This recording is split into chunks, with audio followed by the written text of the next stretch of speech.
ISALAKUTYELWA Sibona Ngolophu. Elo liqhalo.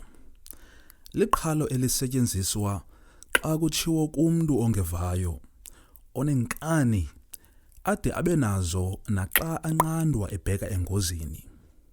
Kuthiwe ke lowo uya kuthi shu engabaselwanga, uya kuzisola ke ukutsho.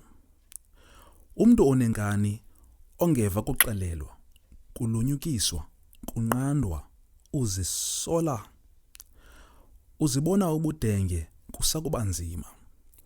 Uva ngodakada okunuka. Oko kokuthi uyazisola.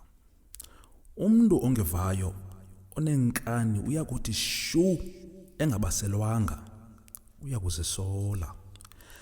ISALAKUTYELWA ngumntu othi enqandwa ukuba angayenzi into imenzakalise okanye imxhwale, asuke aqaqadeke angeva. Ngumntu olukhuni xa ajikwayo, unkanishe. Ukutyelwa ke kukuxelelwa. Ligama elisetyenziswa kakhulu ngabafazi okanye ngabasetyhini. Ulophu ngumoya oshushu otshisayo, owomileyo ovuthuza ukusuka emathafeni asezintabeni usingise ngaselwandle. Uthanda ukuvuthuza ebusika. Ababakhe bayifunda igeography okanye igeography okanye igeography baya kuthi zii-back winds ezo.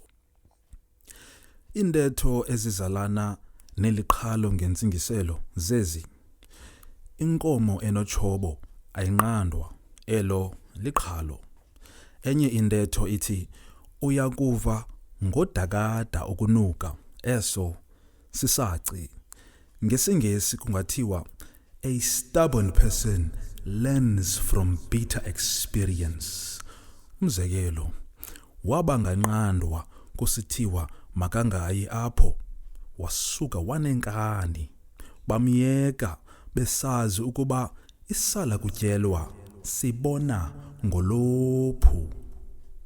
Enkosi.